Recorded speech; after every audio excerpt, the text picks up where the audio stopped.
Hey Leute, herzlich willkommen zu einem neuen Video. Heute zeige ich euch, wie man Randsteine setzen kann und los geht's. So, seid ihr schon da? Super, dann legen wir auch gleich los.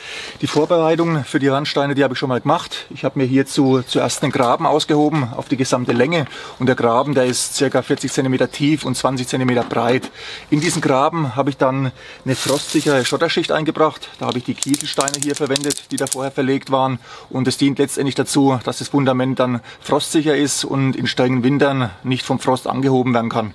Ja, das waren die Vorbereitungen, mehr ist es nicht. Da die Randsteine später auch exakt gerade sitzen sollen, spannen wir uns jetzt hier eine Richtschnur und danach können wir dann die Steine ausrichten. Bei der Einbautiefe der Randsteine, da solltet ihr beachten, dass diese mindestens 1/3 der Steinhöhe beträgt, ja, sodass dann später die Randsteine eine ausreichende Stabilität besitzen und stabil im Boden verankert sind.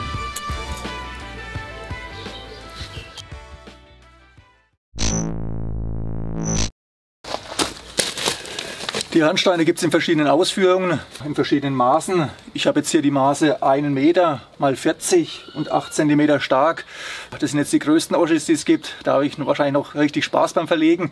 Und es gibt natürlich auch welche mit Nut und Feder. Die haben jetzt hier keine. Und wie ihr seht, gibt es die auch in verschiedenen Farben. Normalerweise in Betongrau und in Anthrazit. Und ich habe jetzt Anthrazit gewählt. Da müsst ihr eben schauen, was für euer Vorhaben am besten geeignet ist und was euch optisch am besten gefällt.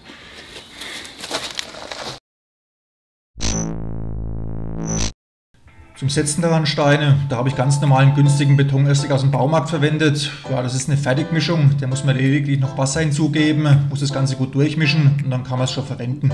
Wenn ihr jetzt hier Geld sparen wollt, könnt ihr euch den Beton natürlich auch selber anmischen. Braucht ihr nur Sand, eine Gesteinskörnung und Zement.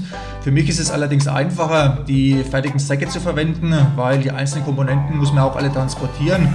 Und für mich ist es, wie gesagt, so einfacher, die Säcke zu besorgen. Die kosten ein paar Euro pro Sack und dann ist man fertig. Aber was für euch die geschickte und bessere Lösung ist, das müsst ihr natürlich selber entscheiden.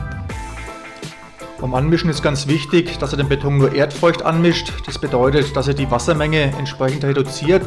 Ich habe jetzt hier ca. 80% der empfohlenen Menge verwendet und dadurch ist der Beton dann noch relativ trocken und körnig. Ja, dass das Mischungsverhältnis passt, das seht ihr dann daran, wenn die Handschuhe beim Anfassen nicht dreckig sind. So, der Beton ist angemischt. Ihr wisst, was es dabei zu beachten gibt. Dann legen wir los.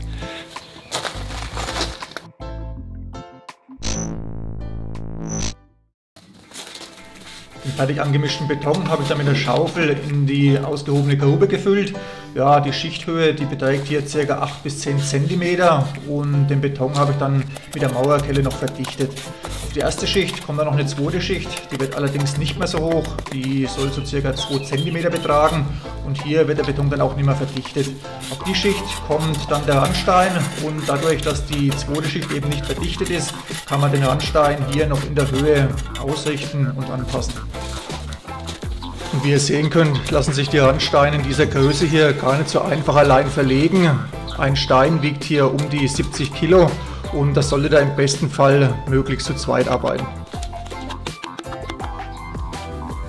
Und wie bereits erwähnt, lässt sich die Höhe dann noch mit einem Hammer anpassen. Ja, hier solltet ihr auf jeden Fall einen Gummihammer verwenden und keinen richtigen Hammer, weil er sonst den Beton beschädigt. So ca. 1,5 cm Höhenunterschied lassen sich noch ganz einfach ausgleichen. Alles was drüber liegt, wäre dann schon schwierig. Ja, und dann müsst ihr den Stein nur noch mit der Wasserwaage ausrichten und dann kann es mit dem nächsten Kantenstein weitergehen.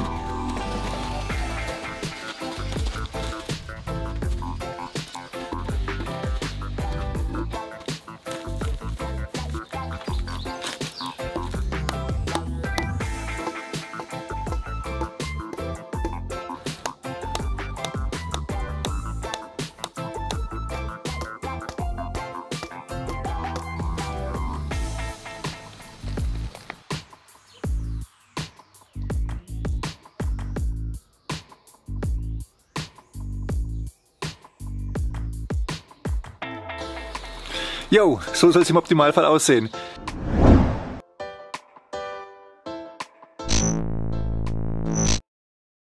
So, ich bin jetzt hier schon ganz schön gut vorangekommen, muss ich sagen. Bevor ich jetzt die restlichen Randsteine noch setze, werde ich erstmal die seitlichen Stützen anbringen. Dafür brauchen wir wieder Estrichbeton, aber da wird normaler Estrichbeton verwendet, also mit dem normalen Wassergehalt, und den mische ich mir jetzt erstmal an.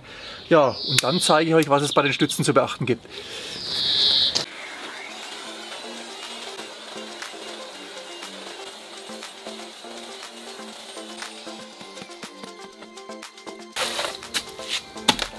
Ja, also ich würde sagen, der Unterschied zum erdfeuchten Beton ist doch deutlich zu erkennen.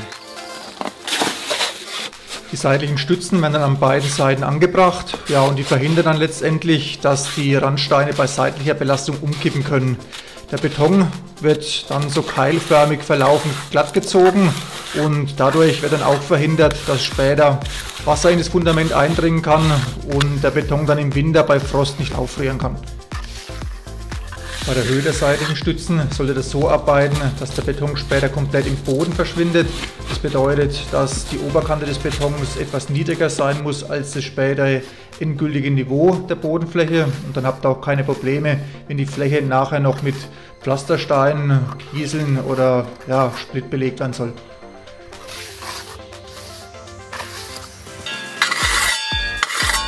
So, ich würde sagen, das sieht doch schon mal ganz gut aus.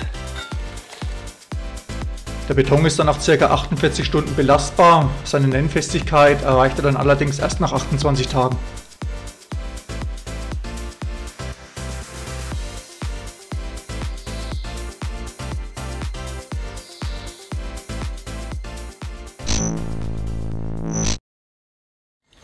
Wenn ihr dann am Ende angekommen seid und die Rabattensteine zu lang sind, ja, dann müsst ihr euch auf die entsprechende Länge abmessen und dann zum Durchtrennen kann man hier einen großen Winkelschleifer verwenden. Damit lässt sich der Beton ganz einfach schneiden.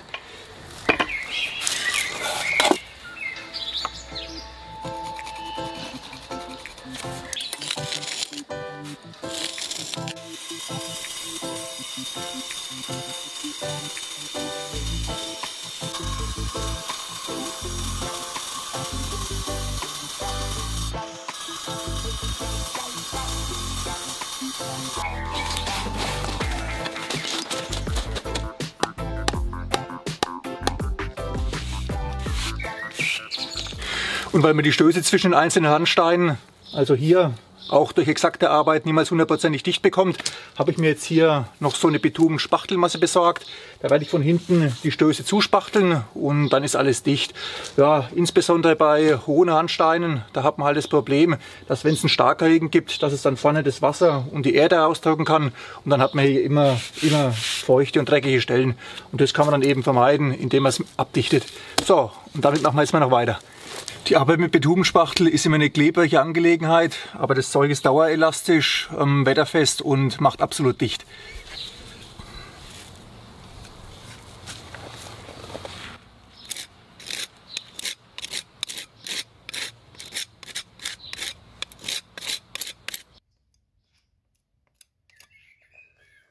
So, damit wäre die letzte Arbeit auch abgeschlossen. Ich denke, wenn man die paar Kleinigkeiten beachtet, die ich euch da gesagt habe, dann ist das Ganze kein Hexenwerk und es bekommt wirklich jeder hin.